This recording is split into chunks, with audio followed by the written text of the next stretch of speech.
अस्सलाम वालेकुम नाज़रीन, मैं हूं तुकील खैर। अगर आप देख रहे हैं मेरा यूट्यूब और फेसबुक चैनल, उम्मीद करता हूं सब खुश होंगे और महफूज भी। इस्लामाबाद की हाई कोर्ट ने मरियम औरंगजेब के नाकाबिल जमानत वारंट जारी कर दिए हैं। जी हाँ, मरियम औरंगजेब जो कि PMN की एक कारकुन है, रुकन है और लीडर है और वजीर इत्तलात भी रह चुकी हैं और 2013 की गवर्नमेंट में भी वो वजीर इत्तलात रही, उनके नाकाबिल जमानत वारंट जारी कर दिए हैं। और जुबैर लतीफ साहब के भी नाकाबिल वारंट जारी किए थे, लेकिन उनकी पेशी पर उनके नाकाबिल जमानत वारंट जो थे वो मनसूख कर दिए गए हैं, जबकि मरियम औरंगजेब के नाकाबिल जमानत वारंट जारी कर दिए गए। ये जो नाकाबिल जमानत वारंट जारी किए हैं, इसकी वजह यह है कि इदारों के खिलाफ जो इन्होंने बयान दिए थे, मरियम औरंगजेब ने मुल्की इदारों के खिलाफ, मुल्की मफादात के खिलाफ जो बयान दिए थे, उसको FIR हुई थी, उस FIR में मुकदमा हुआ था, उस मुकदमे में इनके नाकाबिल जमानत वारंट जारी किए गए हैं। और ISPR ने एक ट्वीट किया है जो बहुत बड़ी खबर है कि पाकिस्तान के 2 रिटायर्ड ऑफिसर, फौजी ऑफिसर, एक मेजर आदर राजा और दूसरा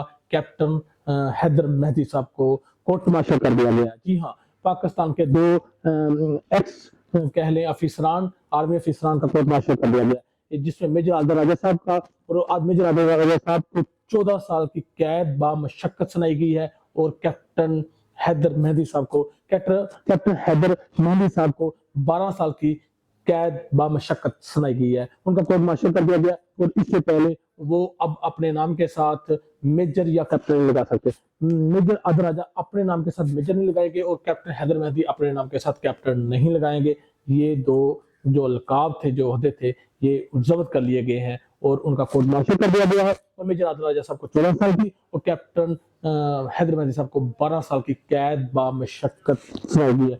और चेयरमैन PTI और बुशरा बीबी के खिलाफ इस्लामाबाद की सिविल कोर्ट में खावर मानका ने एप्लीकेशन देकर मदई बन गए हैं और उन्होंने कहा है कि चेयरमैन PTI और बुशरा बीबी को सजा सुनाई जाए। और उन्होंने एक गैर शरई निकाह किया और गैर शरई निकाह केस में उन्होंने एप्लीकेशन देकर मदई बन गए और उन्होंने ये एलिगेशन लगाए हैं कि बुशरा बीबी की बहन जो मरियम बच्ची है, जो दुबई में रहती है, उसका यहूदियों के साथ बहुत ज्यादा ताल्लुकात है और इसी मरियम बीबी के थ्रू, जिनका यहूदियों के साथ बहुत गहरे ताल्लुकात है, बहुत गहरे मरासिल है, इसी मरियम बीबी के थ्रू चेयरमैन तहरीक इंसाफ इमरान खान साहब और बुशरा बीबी को मिलाया गया, क्योंकि उनके ताल्लुकात थे मरियम के यहूदियों के साथ और उसी ने प्रोपेगेंडा किया और अपनी बहन बुशरा को खान साहब से मिलाया और उन्होंने तलाक मुझसे ले ली और तलाक ड्यूरिंग इद्दत के दौरान ही शादी कर ली, क्योंकि वो कहते 14 नवंबर को उन्होंने से तलाक ली थी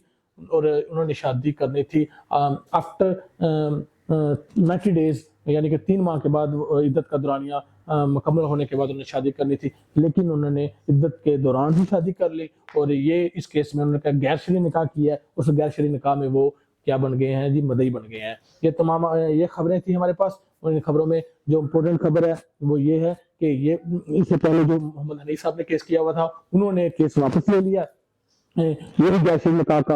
और जो इस्लामाबाद की सिविल कोर्ट में चला था, उसमें खावर मैनाका ने कहा है कि बुशरा को भी सजा दो और साथ ही इमरान खान को सजा दो, क्योंकि दोनों ने गैर शरई निकाह किया है और इस गैर शरई निकाह की वजह से इनको सजा देनी चाहिए। और उसमें वो बतौर प्लेंटिफ मदई बन गए हैं खुद एप्लीकेशन देकर।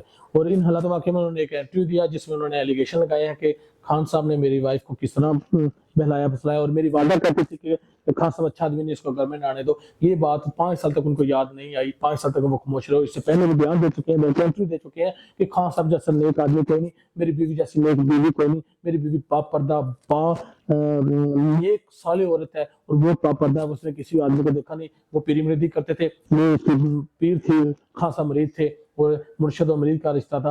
ये पहले वो बयान दे चुके हैं। अब उन्होंने यकदम इंटरव्यू दिया है और शाहजेब खानजादा को, और उसमें उन्होंने कहा कि जी मेरी बीवी का साथ अच्छा नहीं हुआ, ये हुआ वो हुआ, मैं वहां होता था और मेरी बीवी के साथ इनके अनफेयर रिलेशन थे, गैर कानूनी और गैर शरई रिलेशन थे और ये इस तरह के मामला चलते रहे। खान साहब के बहुत ज्यादा मामला इस तरह के किए और मैं अपने कराची में ड्यूटी पर था, मैं फोन करता था, बुशरा बीबी फोन नहीं उठाती थी और जब मामला काफी खराब हो गए, बुशरा बीबी यहाँ से जाकर इस्लामाबाद रहने, बड़ी वाला में घर है वहां रहने लगी, 3 माह वहां रही, मुझे पूछा नहीं, मुझे पूछा गया वहां रही, मैं دیکھیں آپ کیسے شوہر ہے کہ آپ کو کچھ ہو گیا، بیوی آپ کی آئی، آپ کو پتہ نہیں تھی، بعد وہ یہاں آئی، پھر وہ اپنے والدین کے گھر چلے گی. میں ان کے والدین کے گھر گیا، میں نے کہا میری ماں باپ میری ماں اور بہن کہہ رہی ہیں کہ بشرا کو لے کے انہوں نے آپ نے آنا نہیں، آپ نے میرے ساتھ جانا نہیں ہے. تو آپ آگے سے آپ نے کہا کہ میں نے نہیں جانا. تو اس طرح کے حالات واقع ہو گئے. پھر آپ کہتے ہیں کہ ایک دن وہ کال آئی، کال میں فرح جی نے کہا کہ آپ ڈیورس دے دیں.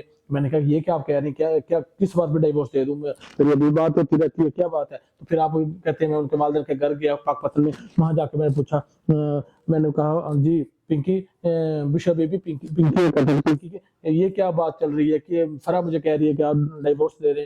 تو انہوں نے کہا کہ آگے سے انہوں نے کوئی جواب نہیں دی اور اپنا سر اپنے گھٹنوں میں نیچے کر لیا اور بولی نہیں ہے.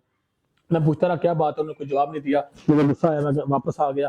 اور یہ ساری باتیں تب 5 سال آپ کو یاد نہیں تھی، 5 سال آپ گھر بیٹھے رہے ہیں اور تب آپ کو یاد نہیں تھی. آپ اور اب اچانک آپ نمودار ہوئے ہیں، اب آپ کیسز میں مدعی بننے لگ پڑے ہیں اور یہ بھی کہنے لگ غیر شرعی نکاح. اس سے پہلے آپ انٹرویو دے چکے ہیں کہ وہ بڑی با پردہ با نیک صالح عورت ہے اور خان صاحب بہت اچھی انسان ہے. اب آپ کہہ رہے ہیں وہ ایک خان صاحب ظالم شخص ہے اور ایک اچھی عورت نہیں ہے وہ، اور یہ نکاح غیر شرعی ہے. اب یہ بیان دینے پڑے. اور حاجرہ خان نے جو کتاب لکھی ہے اس پر میں ویلوگ کرنا چاہتا تھا، لیکن میں اپنی آڈینس اور میں کبھی بھی میرے جتنے بھی لوگ ہیں میں نے کبھی اس طرح کی بات نہیں کی جو مناسب نہ ہو، کیونکہ فیملیز دیکھتی ہیں میرے بھی لوگ. لیکن میں اس طرح بات نہیں کرتا. حاجرہ خان نے ایک بک لکھی ہے، اس میں انہوں نے بہت زیادہ جو باتیں کی ہیں وہ انگلش میں بک ہے، وہ میں آپ کو بتا نہیں سکتا. لیکن وہ تمام جتنے مرضی آپ بکس لکھ لیں، آپ ویڈیو نکال لیں، آڈیو نکال لیں، جو مرضی نکال لیں، خان صاحب کی پاپولرٹی کو، خان صاحب کی سیلف ریسپیکٹ کو، خان صاحب کی ڈگنیٹی کو کوئی فرق نہیں پڑنا. آپ کی کتابیں فلاپ ہو جائیں گی، آپ کی ویڈیو آڈیو فلاپ ہو جائیں گی، لیکن خان صاحب کی جو عزت ہے، جو عزت ان کو اللہ پاک نے دی ہوئی ہے، اس میں کوئی فرق پڑنے والا نہیں ہے. خان صاحب ہیرو تھے، ہیرو ہیں، ہیرو رہیں گے. وہ اب بکس نکال کر اس میں بےہودہ باتیں، خان صاحب کا یہ تعلق تھا، خان صاحب کا وہ تعلق تھا، خان صاحب یہ تھے، خان صاحب وہ تھے.